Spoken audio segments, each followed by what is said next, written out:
اللہ، میری ایک مرحوم بہن تھی، اللہ تعالیٰ ان کے درجات بلند فرمائے، بیچاری معاشی اعتبار سے ان کی شادی ہو گئی تھی، معاشی حالات اچھے نہیں تھے، تو ایک مرتبہ حضرت والد صاحب رحمۃ اللہ علیہ حج کے لیے گئے تھے، حج سے واپس آئے تو میری ہمشیرہ نے حضرت والد صاحب رحمۃ اللہ علیہ سے عرض کیا کہ ابا جی دعا فرما دیجئے کہ اللہ تعالیٰ مجھے بھی حج کرا دے، مجھے بھی حج کی توفیق دے دے۔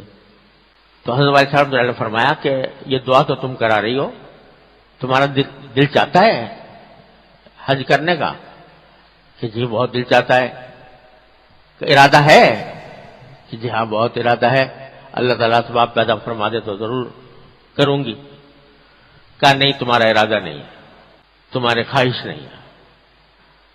نہیں ابا جی میں تو اتنی خواہش ہے، میں تو اتنا کرتی ہوں، دعا بھی مانگتی ہوں۔ کہا کہ کوئی تم نے پیسہ جمع کرنے کی کوشش کی اس کے لیے، حج کے لیے؟ کہ ابا جی وہ تو بچتا ہی نہیں ہے کچھ، تو کہاں سے رکھ؟ کہا ایک پیسہ نہیں بچا سکتی، ایک پیسہ ایک آنا نہیں بچا سکتی کہ حج کے لیے بچا سکو؟ کہا ایک کو تو بچا سکتے، ایک آنے میں کہاں حج ہوگا؟ کہا کہ جمع تو کرو، ایک تھیلی بناؤ اور اس کے اندر جتنا بچا سکتی ہو، ایک پیسہ ایک آنا، ایک روپیہ، وہ اس میں ڈالتے رہو۔ جب یہ کرو گی تو پتہ چلے گا کہ واقعی ارادہ ہے اور واقعی کرنا چاہتی ہو، خواہش ہے۔ لیکن اگر کام تو کچھ کیا نہیں اور زبان سے کہہ رہی ہوگی کہ دل چاہتا ہے، ارادہ ہے، تو یہ زبانی جمع خرچ کا کچھ بھروسہ نہیں ہے، کچھ کام کر کے دکھاؤ۔ بس یہ بات ان کو دل کو لگ گئی۔ تو مجھے یاد ہے کہ وہ بیچاری جمع کرتی رہتی تھی، تھوڑی بہت آمدنی معمولی تھی، انتقال ہو گیا نوجوانی میں، 34 سال عمر تھی، اس میں انتقال ہو گیا۔ تو جب ان کا سامان وامان دیکھا گیا تو ایک تھیلی اس سامان میں ملی، اس میں لکھا ہوا تھا کہ یہ حج کے پیسے، حج کے لیے پیسے۔ اس کو کھولا تو اس میں 65 روپے تھے، 65 روپے اس میں جمع ہوئے تھے۔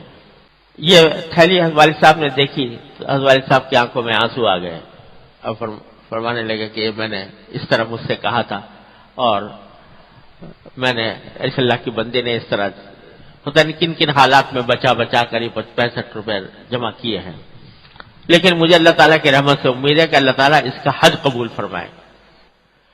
پھر اگلے سال حضرت والد صاحب رحمۃ اللہ علیہ حج کے لیے تشریف لے گئے، تو وہاں میدان عرفات میں اپنے خیمے میں تشریف فرماتے، تو انہوں نے دیکھا کہ جبل رحمت پر چڑھی جا رہی ہیں، ایسا لگا کہ وہ جبل رحمت کے اوپر چڑھ رہی ہیں۔ اللہ تبارک و تعالیٰ نے پتہ نہیں کیا درجہ اس کا عطا فرمایا کہ اس حج کو اللہ تعالیٰ نے قبول فرما لیا۔ 1974 میں حضرت والد ماجد رحمۃ اللہ علیہ کو دل کا دورہ ہوا تھا اور وہ صاحب فراش تھے، طرح طرح کے امراض حضرت کو لگے ہوئے تھے، تو میں نے اپنا دفتر بھی حضرت والد ماجد رحمۃ اللہ علیہ کے خوابگاہ کے قریب بنا لیا تھا تاکہ ہر وقت ان کی دیکھ بھال کی جا سکے۔ تو اس وقت ایک صاحب نے مجھے حج بدل کی پیشکش کی۔ اپنے پاس تو اتنے وسائل نہیں تھے کہ خود اپنے پیسے سے حج کر سکوں، لیکن ایک صاحب نے حج بدل کی پیشکش کی کہ حج بدل کر لو میری طرف سے، خرچہ گویا وہ اٹھائیں گے۔ تو دل میں کچھ تقاضا پیدا ہوا، بہت دن سے 10 سال ہو چکے تھے حاضری کو، دل چاہ رہا تھا کہ جاؤں۔ لیکن دوسری طرف حضرت والد ماجد رحمۃ اللہ علیہ صاحب فراش تھے، اگرچہ طبیعت کچھ سنبھل گئی تھی اور اسی زمانے میں معرف القرآن بھی لکھ رہے تھے، بستر پر ہونے کی حالت میں معرف القرآن کی بھی تعلیف جاری تھی۔ تو میں نے حضرت والد ماجد رحمۃ اللہ علیہ سے عرض کیا کہ حضرت میرے پاس ایک پیشکش آئی ہے حج بدل کی۔ تو والد صاحب رحمۃ اللہ علیہ نے فرمایا کہ اچھا موقع ہے، جاؤ حج کر کے آ جاؤ. بعد میں پھر میں سوچتا رہا، دل میں تردد رہا کہ حج کو جاؤں یا یہاں حضرت والد ماجد رحمۃ اللہ علیہ کے پاس رہوں. والد ماجد رحمۃ اللہ علیہ کے پاس رہنے کی بھی طبیعت میں تقاضا تھا، اگرچہ میرے پیچھے الحمدللہ بڑے بھائی صاحبان سب ان کی دیکھ بھال کے لیے موجود تھے، لیکن آخر کار دل نے یہ فیصلہ کیا کہ نہیں، حج کو نہیں جاؤں اور حضرت والد صاحب رحمۃ اللہ علیہ کی خدمت میں ہی رہوں گا. تو ایک دن والد صاحب نے پوچھا کہ بھئی کیا ہوا تمہارے حج بدل کا جو آیا تھا، کیا کیا تم نے؟ تو میں نے کہا حضرت میں نے انکار کر دیا، میں نہیں جا رہا ہوں. تو فرمایا کیوں؟ تو میرے منہ سے یہ جملہ نکلا کہ حضرت ہمارا حج اور عمرہ تو یہیں پر ہے، ہمارا حج اور عمرہ تو یہیں پر ہے، یعنی اپنے والد ماجد رحمۃ اللہ علیہ کی خدمت میں. حدیث میں ہے نا کہ اپنے ایک روایت میں، حدیث کی ایک روایت میں آیا کہ ماں باپ کو ایک مرتبہ محبت کی نگاہ سے دیکھ لینا، اس کا ثواب حج اور عمرے کے برابر ہے.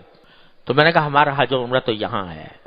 تو اس جواب پر حضرت والد رحمۃ اللہ علیہ بہت ہی خوش ہوئے اور بہت دعائیں دی.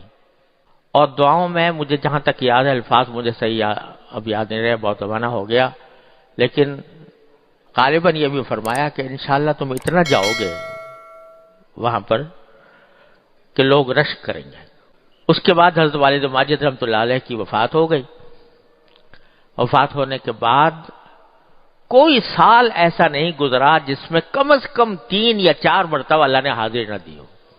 ایک سال میں کم از کم 3، کم سے کم، ورنہ بعض اوقات 5 مرتبہ، بعض اوقات 6 مرتبہ سال بھر میں اللہ تعالیٰ نے حاضری کے توفیق. جب بھی میں جاتا ہوں مجھے والد صاحب رحمۃ اللہ علیہ کی دعائیں یاد آتی ہیں. مانگتے رہو، مسلسل مانگو اللہ تبارک و تعالیٰ سے. اور میرے حضرت تو یہاں تک فرماتے تھے کہ اللہ تعالیٰ جو ہیں وہ بڑے رحیم و کریم ہیں، ماں باپ سے زیادہ شفقت کرنے والے ہیں. تو ان سے بے تکلفی سے مانگو کہ یا اللہ یا تو مجھے توفیق دے دیجئے، نہیں تو مجھ سے آخرت میں مواخذہ نہ فرمائیے گا، آخرت میں مجھے میری پکڑ نہ فرمائیے گا. میں تو آپ کے حوالے کر رہا ہوں اپنا کام، اپنا معاملہ، میری حالت درست کر دیجئے، اور ورنہ پھر آخرت میں مجھ سے مواخذہ نہ فرمائیے گا، آخرت میں میری پکڑ نہ فرمائیے گا. مانگو یہ اللہ تبارک. لوگ اس کو معمولی بات سمجھ کر نظر انداز کر دیتے ہیں، لیکن سچی بات یہ ہے کہ یہ بہت عظیم راستہ ہے اپنی اصلاح کا. السلام علیکم. جی دوستو، آپ نے دیکھا اور سنا شیخ مفتی تقی عثمانی صاحب حفظہ اللہ کو کہ شیخ مفتی تقی عثمانی صاحب حفظہ اللہ کیا بیان فرما رہے تھے.